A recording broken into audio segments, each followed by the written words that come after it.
Most bankers aren't ready to help you until after their third cup of coffee. But with Central National Bank's after-hours service, you don't have to wait for the bank lobby to open to get help. You can contact us from 6 to 8:30 in the morning or from 5 to 10 in the evening, and we'll connect you to a real, live, local person who can answer questions and fix problems 7 days a week. Bank different. Bank Central. Central National Bank. Member FDIC. Coming up on The Payoff, we sit down with a guy who knows me pretty well. Mike Sousa is 14 years sober, and I'm not really going to say anything else about him because he's my brother, and that would probably be really corny. I will tell you he's one of the funniest guys I know. Great visit with Mike Sousa coming up, but first, Kevin Sousa.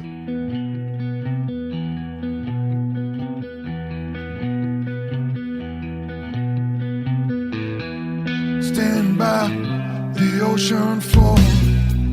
Can you hear me now? Okay. Yeah, just like before. Yep, we're good. Mike Sousa joining us from, where are you right now? I'm in Pennsylvania, Bluebell. You're in your office and the weather's pretty dreary there. Yep, a little bit of snow, windy, cold. We kind of got mist getting dumped on, but I don't know, 8, 10, 12 inches, something. Yeah, that's something. All right. I mean, I'm in Texas here, so we won't have many guests. This is my brother, of course, Mike. Do you want me to call you Mike or Michael? I think listen, whatever works best for you. You normally call me Michael. I call you Mike. You do when you're Mike. There aren't many people who I will be talking to, whose houses I go over to and raid. Just walk right into the snack cabinet and raid it. But hopefully. Yeah, I'm looking forward to doing more of that soon. Mike, you're here not because you're my brother, not because you're a terrific guy, but you're here because you've been sober for many years. How many years have you been sober? So 14 years. And November 11th, 06 is when I finally stopped drinking and using drugs. So 14 years. I can't believe it's been that long. So it'll be 15 years in November, God willing. That's right. This is some special podcast. And the year after that, it'll be 16. So great. Later on, we'll do some multiplication maybe. This is awesome. So when did you, talk about dates, we're going to stick with dates or stick with events. When did you have your first drink, or when did you have your first, I guess, mind-changing situation with drugs or alcohol? It's one of those things where I can so vividly remember the scenario and the feeling. It's hard to place. I know I was at my mom and dad's, our mom and dad, mm-hmm. and we were and we were a couple of the guys from down the street. I went to grade school with Rover, and we raided the liquor cabinet, and we just said, we started drinking out of the bottles, and I drank a swig of vodka. And this is that cliche thing you hear, in sobriety sometimes, but it washed over me. That feeling, and I never felt it. I felt it only once after that, but that feeling of the alcohol going down my throat, and just like that warm feeling, almost like in those Pepto-Bismol commercials when it like coats I was like, oh, this is. They show the body. It was. Yeah. Yes. Exactly. It goes down the esophagus or whatever. And it was amazing. I just remember feeling happy at that point. And it's funny because I've had that specific physical feeling only one other time. It was when I was at a wedding with my wife, Tara, and she put her drink down, and, I grabbed it. Just one of those mistakes, it was a straw. So that you're sober right? At this time, you're at the wedding. Yes. Yeah. I've been sober for probably, 8 years, and I took a sip, and I was like, oh God. And I remember that feeling again of it running down. And at that point, it was a scary feeling. I was like, oh God, does this feel good or bad? Or What do I do? And, it washed over. I talked to some friends, but the first time, man, that was something special. And I remember feeling like, all right, this is cool. Ballpark it for me. Cool. What were you in, you think 8th grade? I'd say anywhere from 7th to 8th grade. Okay. Definitely. Not in high school. Might have been 6th, but I don't know exactly. So what's the next move? Like, do you remember, and I know it may be tough for you to recall this, but did you think, okay, I can't wait to do it again? No, it was fun. And I think that we would consistently do that over the period of, 7th, 8th grade, say, right? And then I got to high school, and that it was every weekend where we drinking, right? And that became part of the habit. Now, for me, I couldn't talk to people outside of my inner circle without having some sort of alcohol in my system early on. Like it was just, there was such a fear in me to talk to anybody who I did not know. And I had to know you pretty well to sit back and just kind of kick it with you. But I was consumed with fear. Even as growing up, like it was just a part of me, right? Whether it's a DNA thing or, just, the way growing up with some challenges, it was just some alcoholism in the family. Alcoholism in the family, and our father was a real, look, he was a suit up and show up father, and he really was a guy who tried his best. He was taught about as poorly as you could be to be a father from his father, and I thought he did a really good job, all things considered. He was a functioning alcoholic, and as children, we were quite nervous when he got home from work that things weren't perfect. Is that a good way of stating our child? I didn't come up with this. I've heard it described before. When the alcoholic comes home, the record skips, and that's what it was like for us as kids. I mean, we would have friends over, whether we were playing video games or playing basketball in the driveway, and the moment he pulled up, we wanted to make sure everything was in order, or we were scrambling to get it in order. And by that time it was too late. So then you were going to incur whatever sort of mood he was in, which sometimes could be wrath if things were out of order. And like you're saying, those are some of the challenges we grew up with. I mean, we had the pillows had to be on the couches. You remember that? Like, like if they weren't the pillows had to be on the couches. And when I think about that, I'm like, wow, as we talk about it now, but look, we never wanted for anything. Did he love us? Absolutely. Did my mom love us? Absolutely. Is that a lot more than some kids are ever given? Without question. And love our mom and dad. And, we were blessed to grow up how we did. It doesn't mean it was perfect. And it brought us to, or at least me, to where I am now. It was just part of the journey. But you start to drink in high school. You mentioned those challenges, and you're part of the circle, right? Where it's like in the middle of the week on Wednesday, hey, where are we going to drink this weekend? When did you really start to see it? Because it sounds like you did, and I know you're a lot like me. When it was a gift.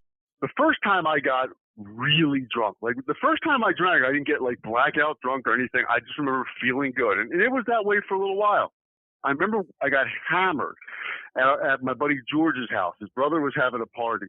And I was a sophomore, and his brother was 2 years older than us, and was having a party, and we were crushing Busch Lights, and we were classy from the get go, right? So I mean, but I remember that this girl, Kirsten Kramer, was like, "Hey, come on down." Like, I was laying in bed like hammered, and she said, "Come on downstairs," and like they had me walking the straight line. It was like 7 senior girls, like, just laughing with me. Laughing. I mean, at the time I thought they were like, we were all having fun together and I was their little clown. But, I was a hammered sophomore. But I remember like the way it felt that I could talk to these girls and I was having fun and I was drunk. And of course then I blacked out after that and woke up the next morning thinking, sweet mother of pearl, what happened? But, which became a pattern for sure. So I just remember that. And I remember that I was able to talk to these girls drunk. And that was the real like kickoff, like sophomore year of like, we just drank every weekend. I've said to you before and in general, like I'm not an uber deep thinker, right? Like I'm very just the next thing, and it wasn't like I was, at that point, like I had to drink every day or anything, or because I couldn't talk to people. Like it was just very much let's party on the weekend, and I had my group of friends there, so there wasn't a fear of that. Now, I never interacted with other schools or anything, so the people I hung with from freshman year to senior year, like we were tight. We were all in the same group. You had a great group of friends, very close, and you did like to drink. I want to go back real quick about, you mentioned hanging out with the girls. It's almost like, because again, you and I are wired so similarly. As a kid, I would walk by those girls like a Jessie Enoch, right? A Carol. I mean, if you're me, she's 2 years older than me. She's beautiful. Mm-hmm. She seems like she's untouchable, and so she's like the New York Yankee. And it's like going to watch the Yankees, and then one weekend you're down the shore, and the next thing you know, you have drank this stuff, and now you've got the courage to talk to Jess Enoch, and she's talking back, and it's like you're playing with the Yankees. That breakthrough is for the mind of an alcoholic, and it's like you've been gifted this translator to talk to people, to have courage, to do things that you were scared to do before, and it really, really starts to work for you. It started to work for me. Yeah. I mean, it absolutely did. Look, I had such fear of women. I mean, look, I felt, growing up, high school, like the whole time, that I was less than. I was not as smart, which I probably wasn't. I was not as handsome. Like I literally thought I had nothing to offer people. Like, well, you've already showed some signs here. You're a very funny guy. Our friend Todd Glass, comedian, says, Mike has funny in his bones. Did you feel like you needed the alcohol to flip that switch too, even as a kid? Boy, I don't know. I know that I was funnier when I was drinking, I just know that when I got drunk, we would just shoot the breeze and laugh our asses off. So yeah, I was funnier when I drank, and we would do bits and skits, and just whatever, right? We were just rambunctious guys, like just causing trouble, like knocking shit down, and whatever it was. But every time I got to a social situation with my friends, like we were drinking. Now, we laughed and had fun at school, and high school was not torturous for me. I loved it. I just loved it because I had great friends. We were all, we were all in like the second and third track together in terms of learning. So we had a great, it was fun. Well, Mike and I went to high school. There was honors. There was track 1, track 2, track 3. Yeah, we lingered below. We did, and deservedly so. I that's another thing. Like, having ADD and not being able to focus, and look, in a grade school, knowing that I couldn't follow the lesson plan, and you want to peel the layers of the onion back, go there, right? Like that's, watching other kids around me, like, for the most part, following what the teacher's saying, reading along. I remember I had my pens doing like a Star Wars thing, like, and just, I was in my own world. Like that, I could not grasp anything that the teachers were teaching at any point. The only thing that interested me was in 7th grade when I read The Outsiders, and I was like, oh, I read this book, the whole thing, and that's ADD though, right? When you love something, you love the situation you're in, you're all in. So I just, I couldn't focus. So there's another less than. I wasn't feeding my brain educationally and learning. And really, it's a shame because I was, look, I had some great teachers. My 7th and 8th grade teacher was one of the best people ever. And he really spent time with me. But the other, you were a screwball kid. You weren't championed at all, and rightly so, I guess. I don't know. They just didn't know better. So, that was it, man. And then take me through the evolution. So you get to high school. It's obviously working for you. And how does it play out from there?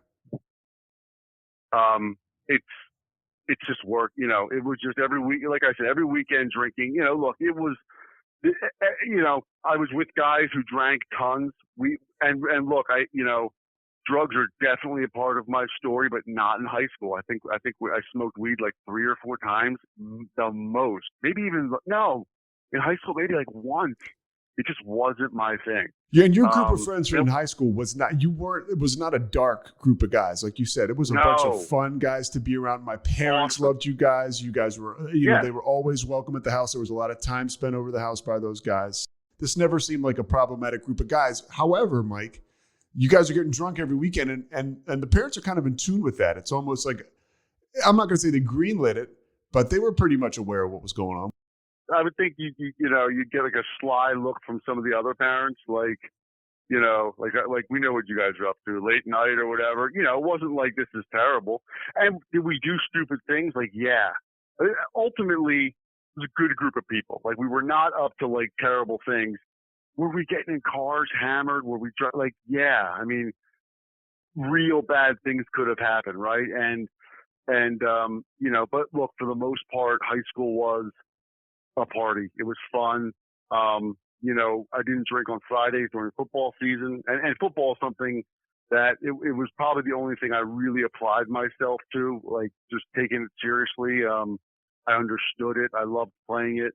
That was pretty awesome. And I'll tell you what, it's kind of funny, and it really does kind of resonate to being sober now. When I was a junior, there was a playoff game, and I was very fortunate to have a significant role in us winning this game in the last minute. Caught a touchdown in the back of the end zone against West Catholic. That's correct. And look, it was a really great moment. I mean, it was just a great moment. At that point, was a really good kid who felt less than all the time and had worked pretty hard. It was a huge catch. I mean, you guys propelled you guys into the championship game. Yeah, Villanova Stadium, place was packed. Yeah.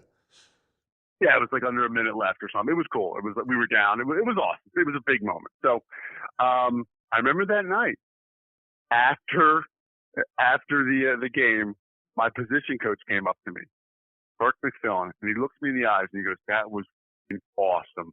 Now do yourself a favor. I hope you don't mind this language, Pete," but he said, I'm going to quote him. He said, "Keep your dick in your pants tonight and don't drink, and you'll remember this night forever." And I was like, oh. And I loved Burke.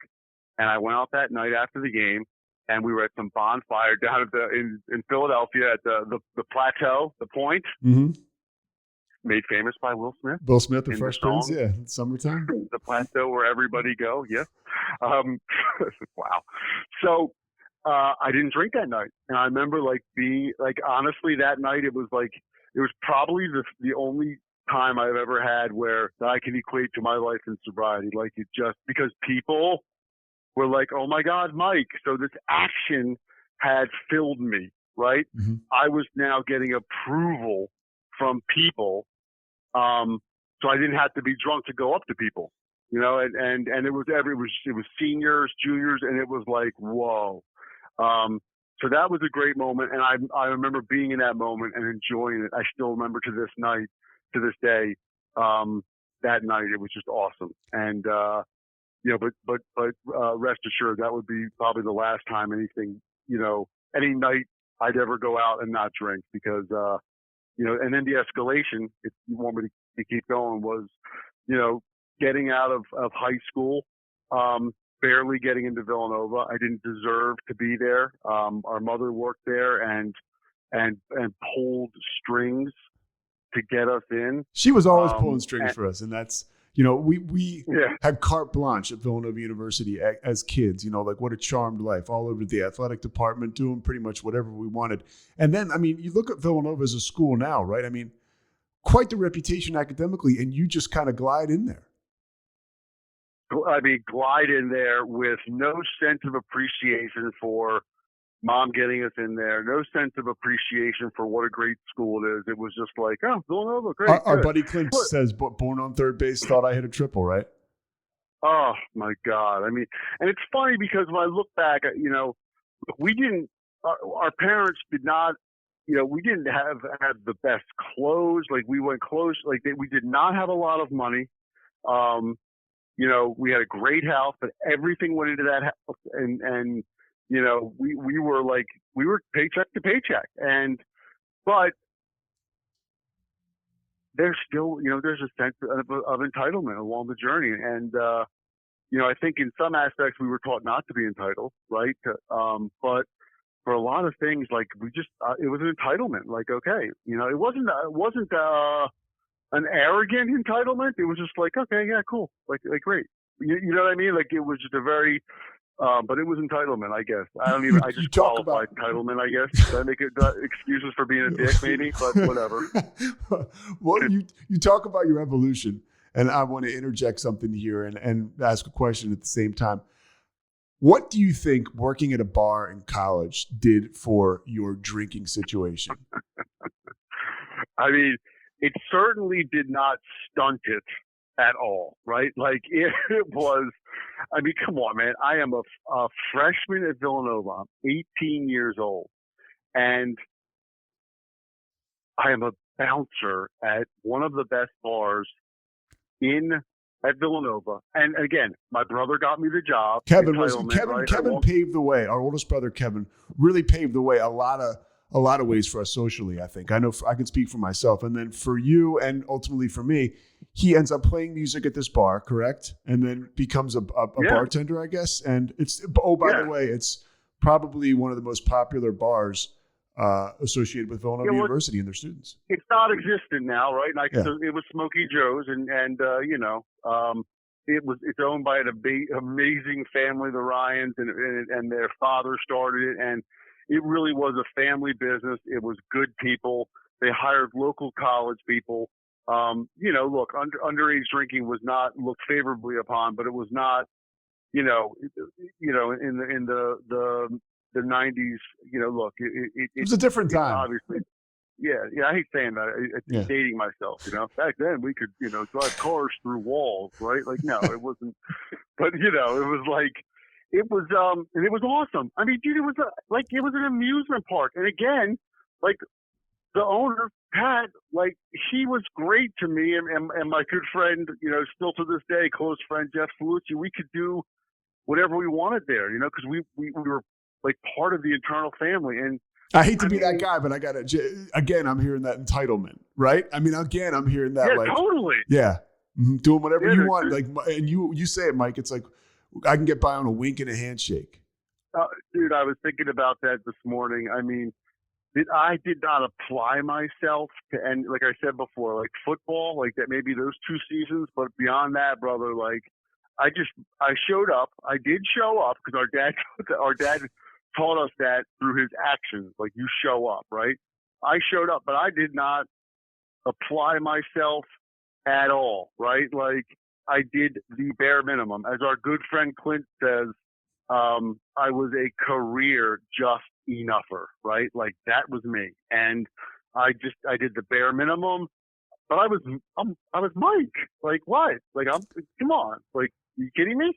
So, it was just like winking a smile, man. And, working there was awesome. I mean, look, I worked hard during the shift, right? Like, but I was checking IDs and carrying kegs like that. But you did well enough where then you were anointed a bartender, which I'll use the word anointed because it was like sainthood, and it was a big deal. And here's one of the funniest things, and I'll tell you this real quick, was so before I got promoted to a bartender, this is like, you want to talk about a dude filled with fear, okay? So there was a girl who I had just a major crush on, and she comes up to me, at like 9 o'clock, all the people that have been day drinking. I'm working the door. I'm the doorman, and she comes up and she is literally like throwing herself at me. Now, first of all, look, I mean, she was drunk. Okay, like I'm not, this was not a regular occurrence. But I dug her.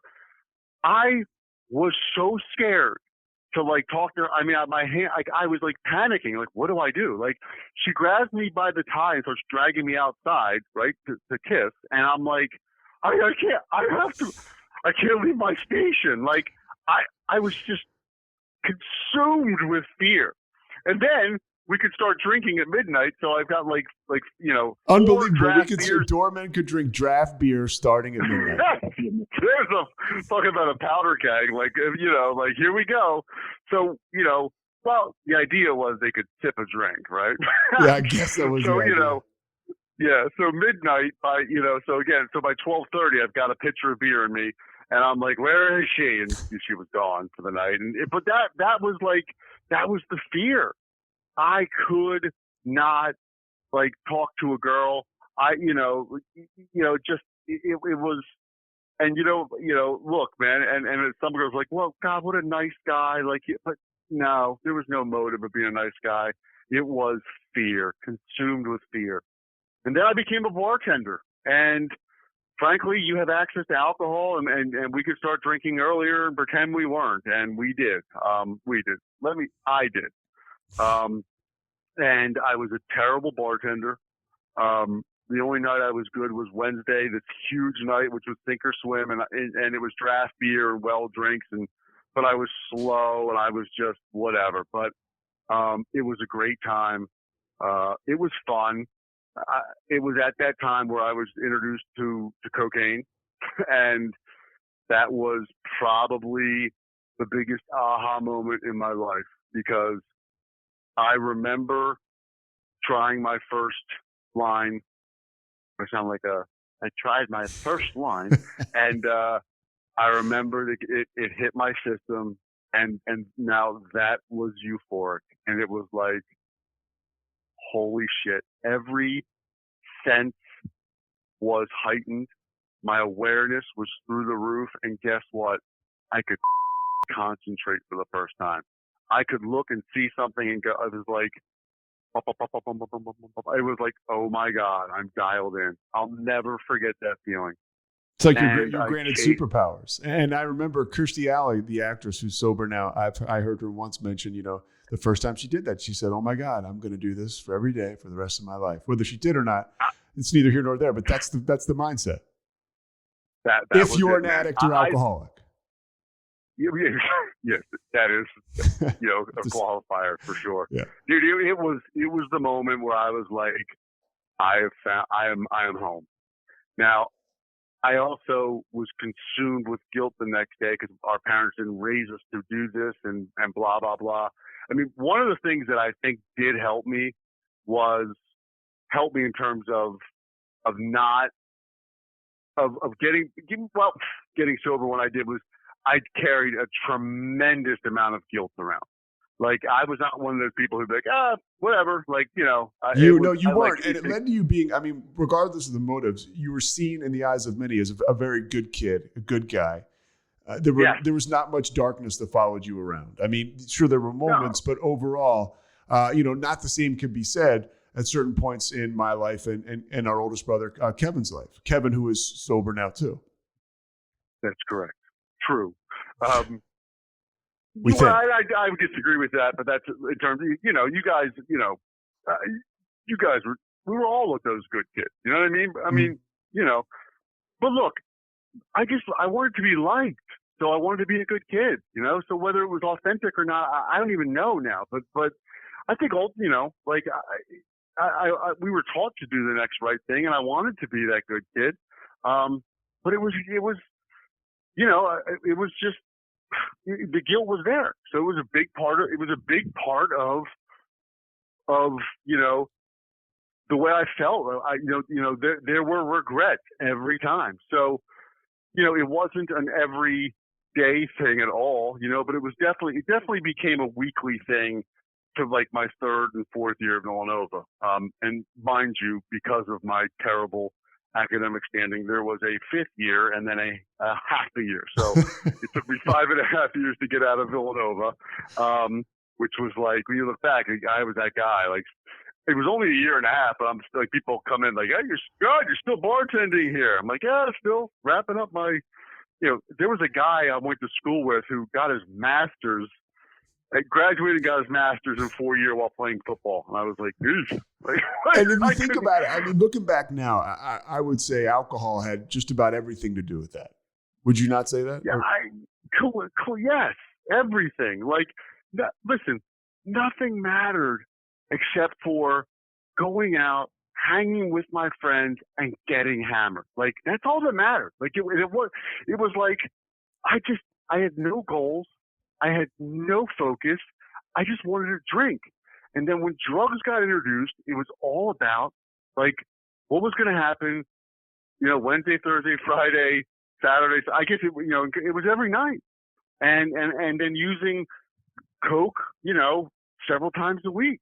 When did it turn on you? When did it all turn on you? I mean, look, there were moments of just like, I mean, like it started to turn, probably right after college. I mean, it was always turning, right? I mean, and by that I mean like there was bad shit all throughout, like blackouts, like ending up in like down in Philly, like just the places you don't want to end up, right? It was bad, but it wasn't like, it was like, oh, this is kind of part of the game, I guess, right? Mm-hmm. Sordid places with lower companions. I mean, that's what you seek those places out without even knowing it. Well, I mean, look, 10 years later, it ended up with some of the most sordid individuals you can imagine. But I'll tell you when I realized it turned on me. As I graduated from Villanova, got my first job locally, and that did help keep me on the beam. But it was still like going out at like, I mean, look, I went up to like 250 pounds, right? I was. What's your playing weight? Well, I mean, in high school I was 190. I'm like 195 now, I guess. Okay. So like, that was some extra weight for sure, but it was like booze weight, I remember this girl who I had, like, of course, I dated her for like a year, and I broke up with her the way every man does in college. I mean, like, I just stopped calling her back, right? Like, such a jerk. And she was hurt by that, of course. And I remember she saw me like 3 years later, and she walks up and says, "Oh, look at that face. That big bloated face. It used to be so sweet." And she walked away. I was like, whoa.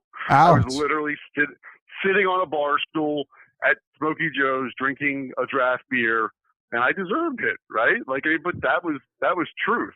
So anyways, I left my job and moved to California. To become an actor. Correct. And really, I just wanted to get away from, I wanted to be famous because I wanted people to like me. I wanted to get acknowledged.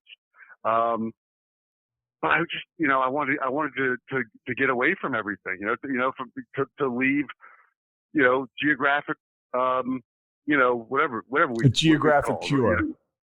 Thank you. Yes. And I just go someplace else and do something different. And I went to California, and here I am, like, for the first time in my life, truly left to my own devices, truly. And that's, and again, our older brother, Kevin, wonderful Kevin, who really just, like you said, paved the way. Hooked us up. I mean, he was, God, we could do a whole podcast on like being his little brother because he was such a rock star. Such a cool guy. Yes. He was such a cool guy, and I was so not cool. But he got me my job at the House of Blues on Sunset Boulevard. I'm taking acting classes, which is another kick-ass place to work. Yeah, the House of Blues Sunset Strip. I mean, I smoked at the time. I remember like walking. I remember actually walking to my shift. We had to walk down the Sunset Boulevard, and I'm walking wearing my Smokey Joe's, my House of Blues laminate and T-shirt, and I'm smoking a cigarette. And I'm thinking, this is cool. I didn't think I was cool. I just thought that was cool, right? Like it was pretty great. But look, and it's heady stuff. You work in the VIP room, right? Like. Well, I did, and this is actually like I wasn't afraid to do like manual shit. Like I I started out working, like literally doing load in, load out, which was any sort of musical equipment coming in, coming out. And then I did everything there. And then I was a bar back, and then I mostly security though for the VIP room. And really, I got that gig because, look, I mean, I thought I was a flake and not responsible, but you go out to California, like you show up for work on time for a month straight, like you're getting accommodated, you know, like it was great. Like it was like, I was like, oh, all right. You know, so that, you know, I don't even know the answer to this question. Who was the biggest celebrity that you maybe rubbed elbows with in the green room? Yeah, I mean, look, you know, Keanu Reeves, like without question. You know, Keanu Reeves was huge. You hung out with Keanu Reeves. Now that I remember the story. That's correct, and it was a really fun, wild, long night. Like I ended up talking to him a decent amount, and you know, like a couple of days later, these girls who were at the party came in, and they were asking for me at the House of Blues, and they came over. They're like, "Hey, we want to say, do you know where Keanu is tonight?" I was like, "Oh my God!" Like they think I'm like his buddy, but I'm an idiot. I'm literally, I just got done dragging a trash can across the dance floor. They're asking me where Keanu is. And then, of course, the next time he was there, because he had a band called Dog Star that would play on slow nights, and he was there. This is like right before the Matrix. He was still famous, I was like, "Hey man, what's up?" And he was like, he had no idea who I was, and I was like, "Oh boy!" Like it was unbelievably humbling, but you know, you think you're special, and of course you're not. And it was just a great time. It was. I mean, there were some wonderful moments. Some friends I have to this day.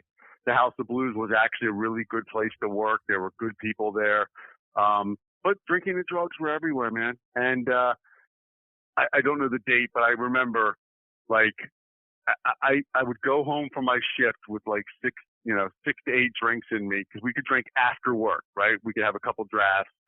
And a lot of times we'd go to a place called Red Rock, this bar down the street, which was awesome, and get blasted. But a couple times I would go home and lay in bed. I remember laying in bed, like a little drunk, and going, I could go get some drugs, get some coke at this place. And I'd be like, I don't want to. But I would do it almost every time. And then, it was like haunting me. I remember after going to get drugs one time and being up for like, I think a day and a half, I literally ended up at this place on Sunset Boulevard with like 5 random dudes. And it was like right next to Tower Record, this house had like books everywhere, and we were just, it was like so insane. And I remember getting home from there, and sitting on my chair and like being like, okay, there's a problem here. It was the first time I remember there's a problem, and it was the same day of the Columbine shootings.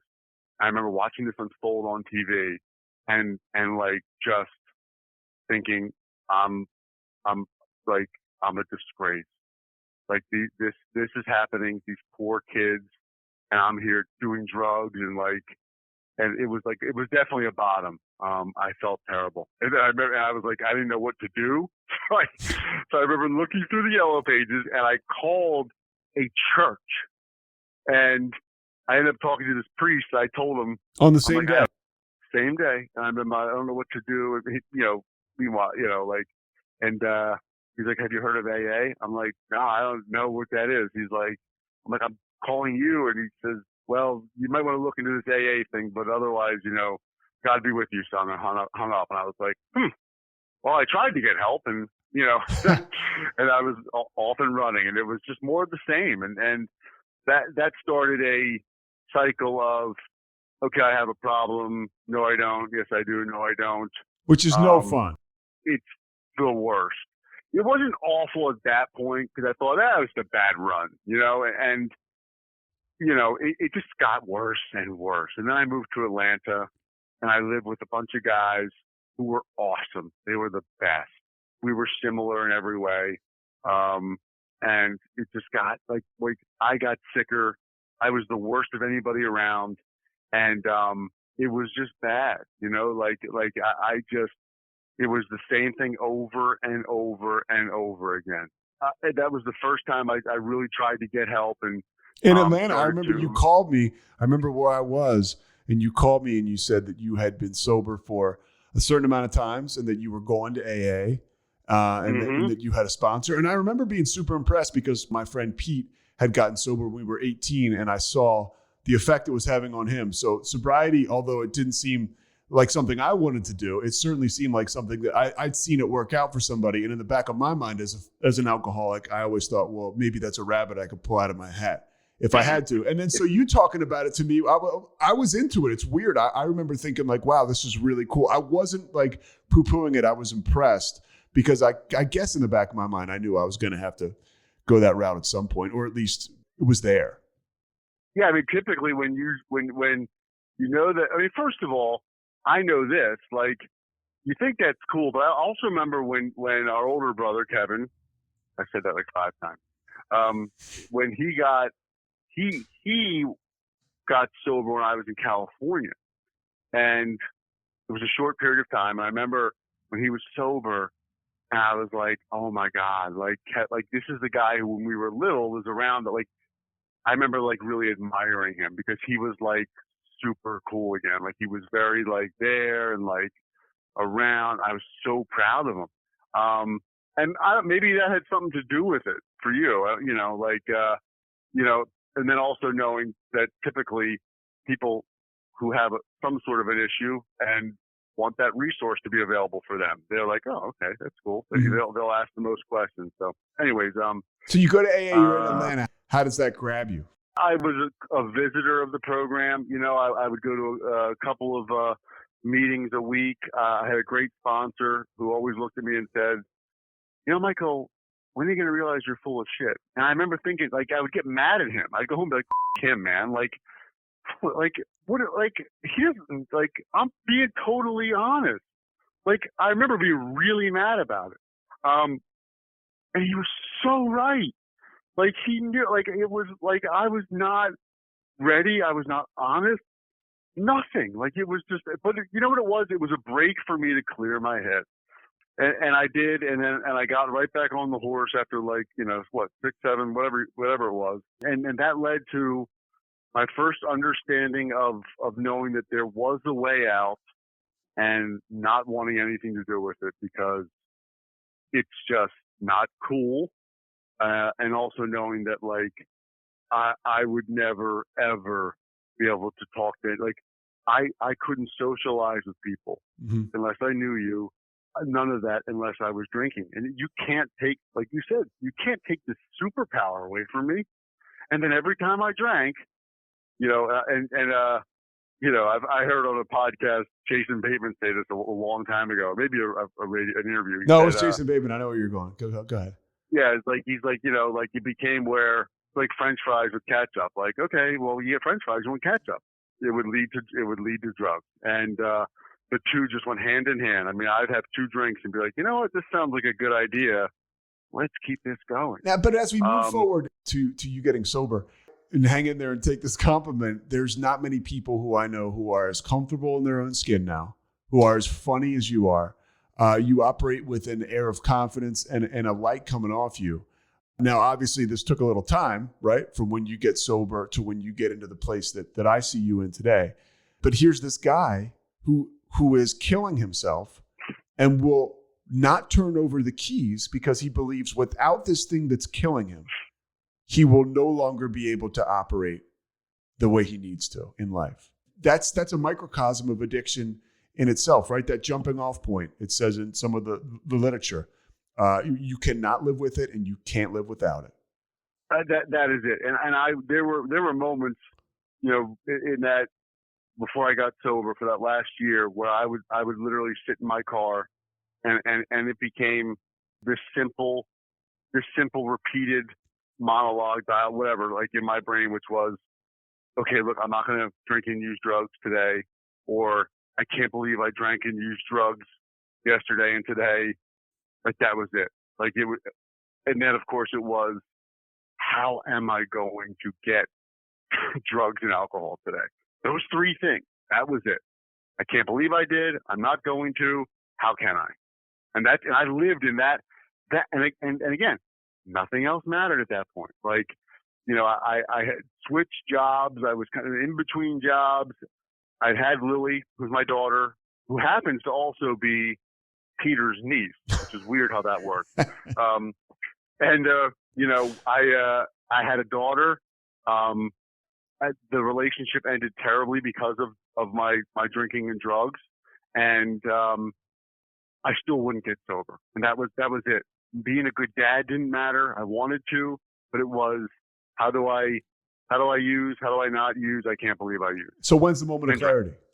There was no burning bush for me, but I remember very vividly one day I had Lily, and when I had Lily, she was my parents with me, right? It was me and we'd be at the house, and then it would be like 3 days and back to her mom, Kim, who frankly we have a wonderful relationship right now, and I'm so blessed she was open to, keep me in Lily's life at that young age.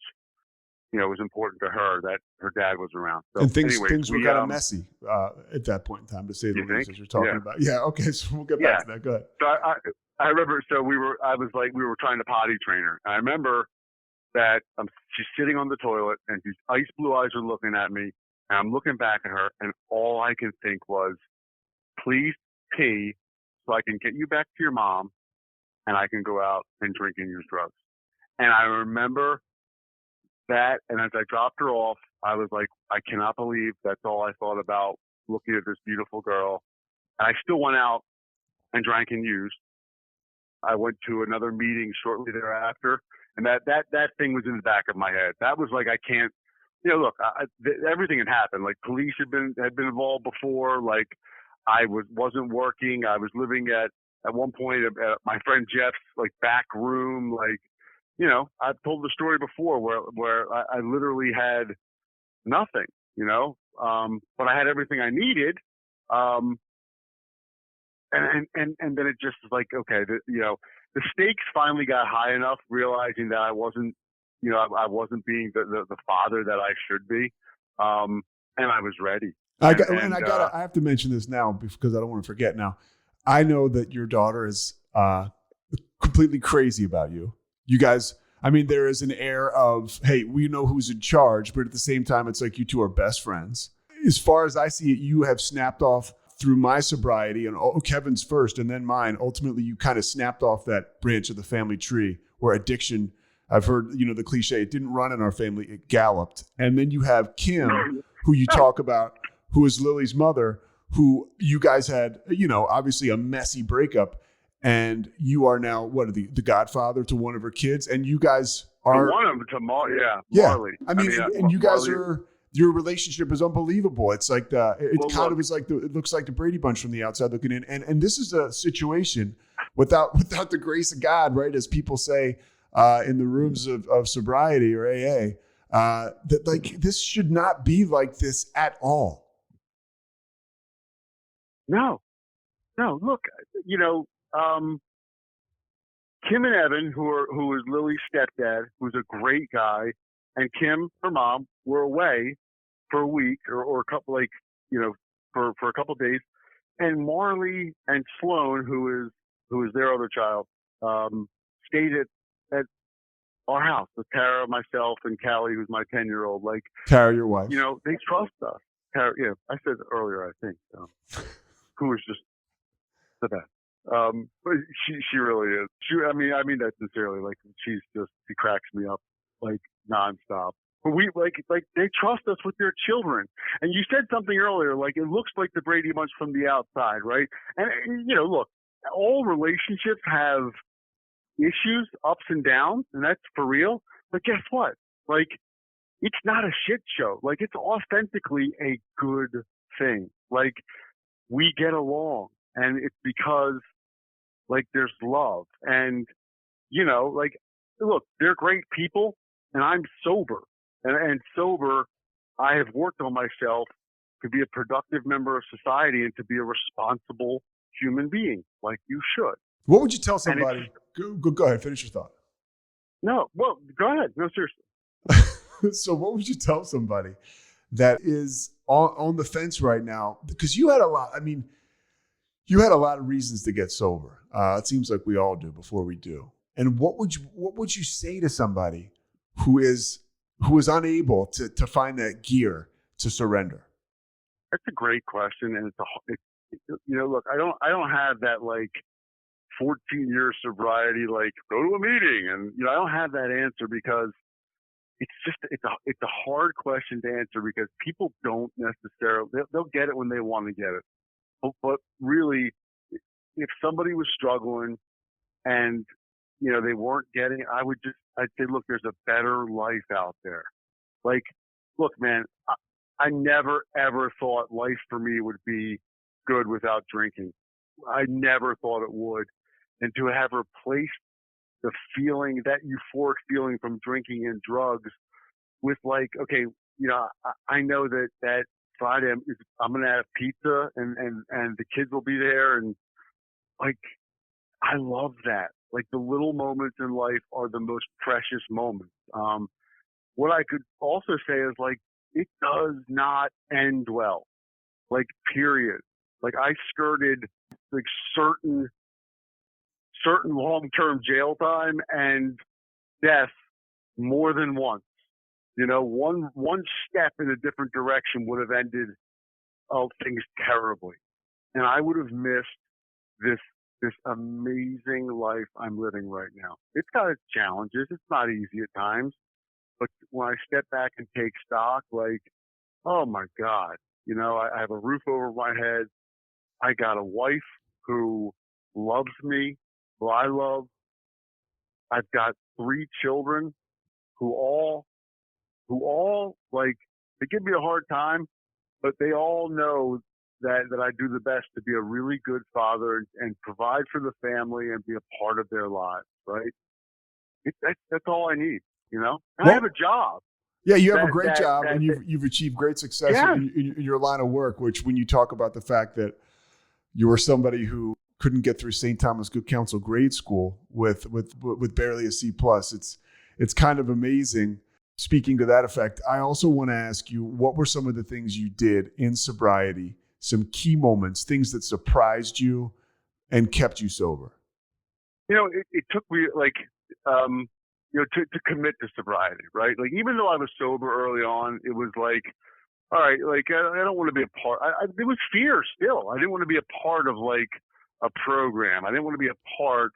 And at some point, it's like, look, you got, there's a quote like, if you want to take the island, you got to burn the boats sometimes, and you got to go all in, and I did, and it's been the greatest thing I've ever done, right? To commit to the program, to a program, to be truly vulnerable, to work these steps, to dig through what made me like this, right? Ultimately, like to fix things, because it's one thing to be sober, but it's another thing to be part of a system that encourages you to improve yourself, right? You don't have to, but you see people around you who do it, and you're like, well, how did that happen? And they say, well, I just did these things.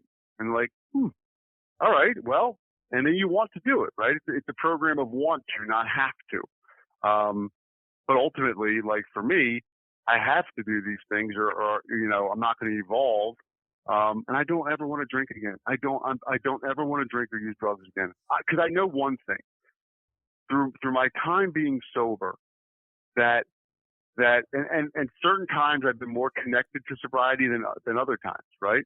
And I know that I've clung to this. That if I have a drink, it's poop. I know this for a fact. It's all gone. It's gone. I know that if I drink again, the run I'm going to go on is going to be like just train wreck after train wreck. And I have too many great things right now, and I don't want to live like that. I just don't want to live like that. What did you learn about yourself over the course of the last year? People that don't know, which is probably everybody, our dad died last year in October. And you were kind of the glue who held the family together. Not only were you on the home front, but you were you were probably the person he wanted there most. It was kind of like, congratulations, you're the world's tallest little person. No, like, I but happened to be here. He was, it was funny who this guy who you always tried to please growing up, he became your biggest fan as he rode off into the sunset, and you were there exuding sober behavior, quote unquote, sober behavior. You were there, you were present, you were of service. How did you see your sobriety working in that whole situation? Because from afar, dude, it was amazing because I've seen both acts. I was at a meeting today or a couple days ago where a guy said, this guy Ernie, who I love and respect, said, I've literally lived two separate lives in one lifetime. He's been two separate people, right? Before he got sober and started working a program, and then after. What was it like for you to kind of weave that situation into your life?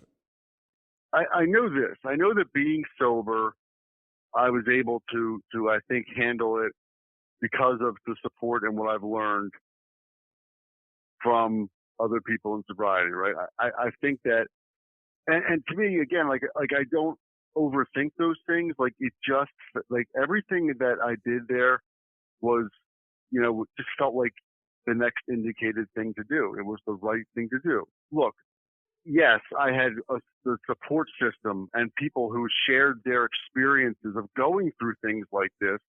And I would say, I don't feel like, going over and seeing my dad today, and they would say things like, my dad's dead. If I could do that, I'd give anything for one more time. And those are the people you're surrounding yourself with, by the way, when you get sober, right? Guys that'll say that to you, not guys that'll say, hey, don't worry about it. Watch the Villanova game over here. Exactly.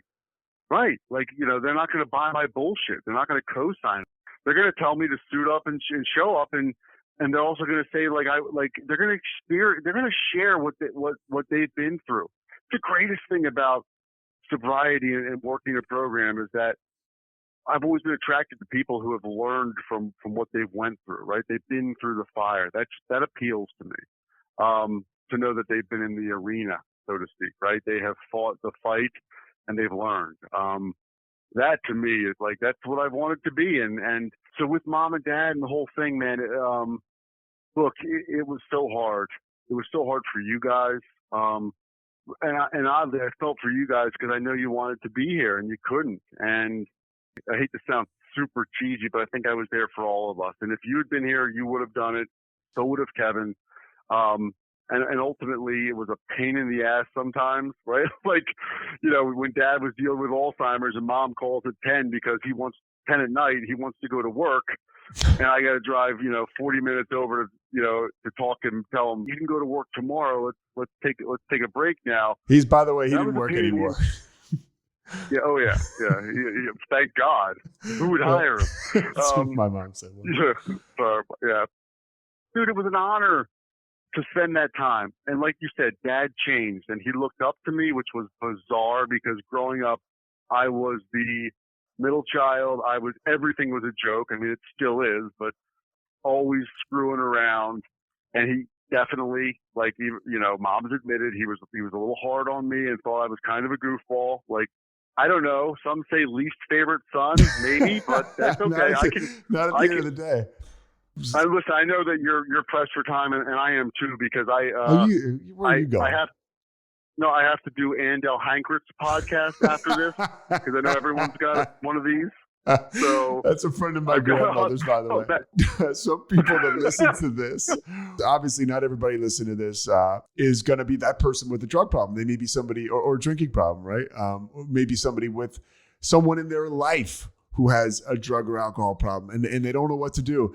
I gave you a lot of experience with a family member who refused to get sober many, many years. You were there for me. You led mostly by example, but in talking to you now and having open dialogue, I mean, clearly, and even then, you were clearly frustrated with the situation. What would you say to someone that has a family member right now that is struggling and just cannot get sober or won't even try?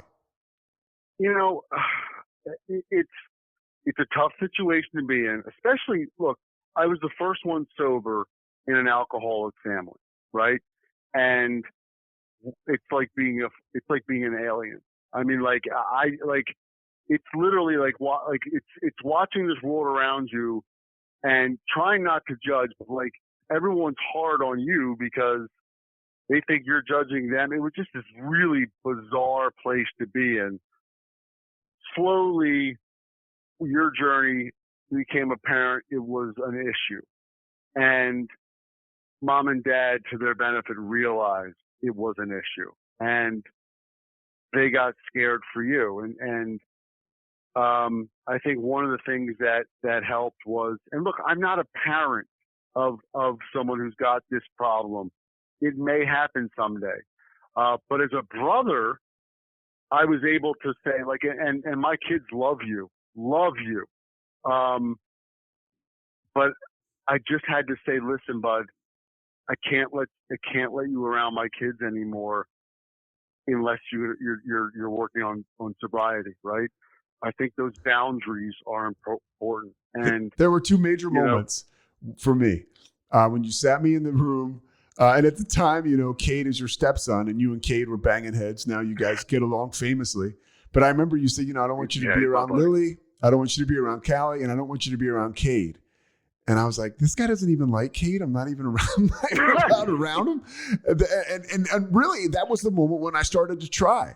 Another reason is I had this terrible incident that I'll get into sometime here. I mean, it's not the worst thing I did, but I was at the end of my rope, and it had gotten back to you that I was with this girl. There was a car that ended up in Murph's Creek, who's one of my dear friends, who's a sober guy today. And my phone was lost in the creek or whatever. And there was no way you should have had this girl's number. And I was with this girl, and her phone rang, and it was you. And I was like, she's like, it's your brother. I'm thinking, you say mother of pearl. I was like, oh my gosh. So at that point, there were certain things that happened, but those two moments for me were major. And then a month later, I'm sober. But you do need that family member, I think, too, in my experience, and that's all I have. Because I loved you so much and thought so much of you. When the line was drawn by you and by mom and dad, I don't know, that there was an effect that had on me that forced me to move, man. The walls were closing in, and I was out of moves. Yeah, but also, like, I think, like, it takes a village. Like, you were ready. There were other people in your life who were examples.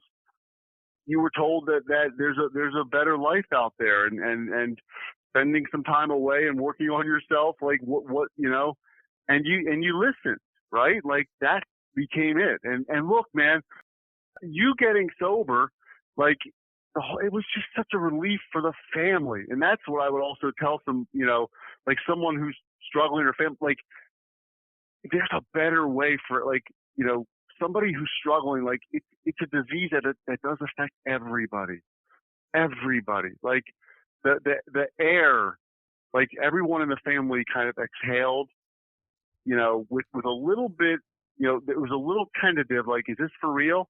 But man, I remember like visiting you with Lily and mom and dad, like, yeah, when I lived in the halfway house in Maryland. Yeah.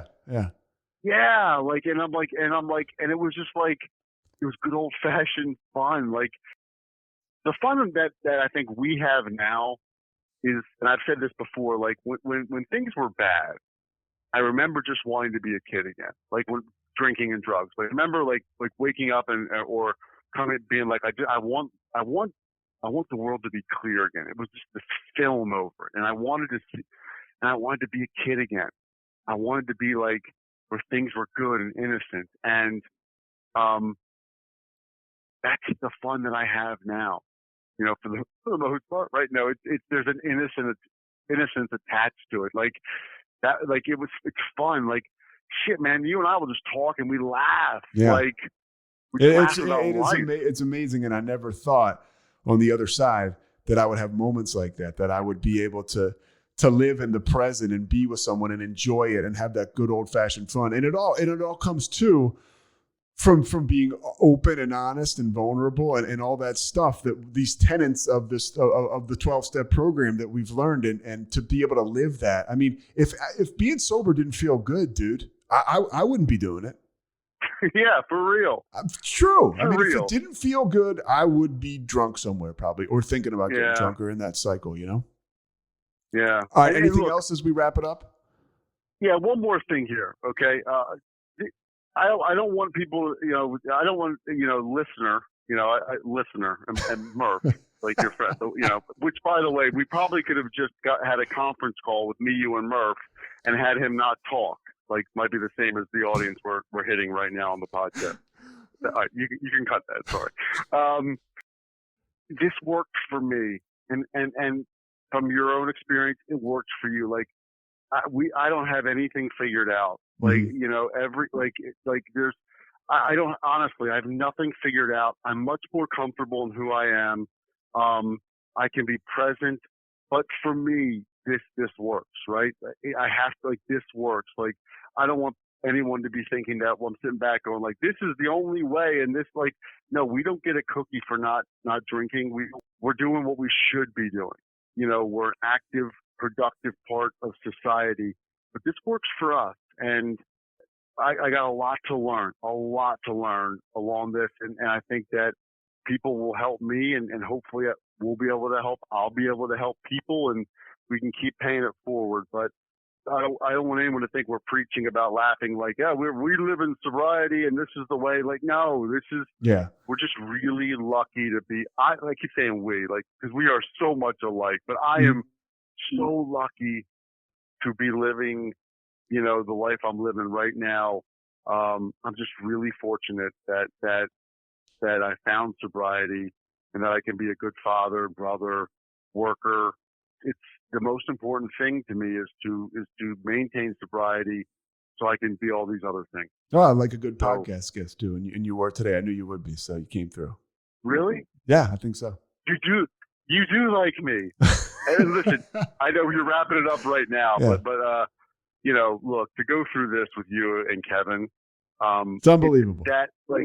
It's been the most amazing gift of this program. I mean, to now not have brothers, to have sober brothers and sober best friends to go through life with, it's a joke that it's this good. I mean, I couldn't have a better relationship with you two guys. I mean, I love it. I love that we're going through this together. It's just such a blessing. And I really, I love you, buddy. And I love your sobriety and you've pushed me to be better in my sobriety often. It's just a great journey. So, and I really appreciate you having me do this, man. Yeah. Thanks for carrying the message, man. I love you too. It was phenomenal. Honored to be a part of it. And thanks for the I love you too as a throwaway. That means a lot. Yeah, that's right. And the worst part about this for people is now they can listen to Kevin as he plays this out. Now people can go throw up. Thanks so much for listening to the Payoff with Pete. Once again, I'm Pete Sousa. And of course, we are part of the Rogue Media Network. All kinds of good podcasts you can find at roguemedianetwork.com. And of course, you can find this podcast and all those other ones wherever you get your podcasts, iTunes, Spotify, other spots like that. This has been Rogue Media Network Podcast.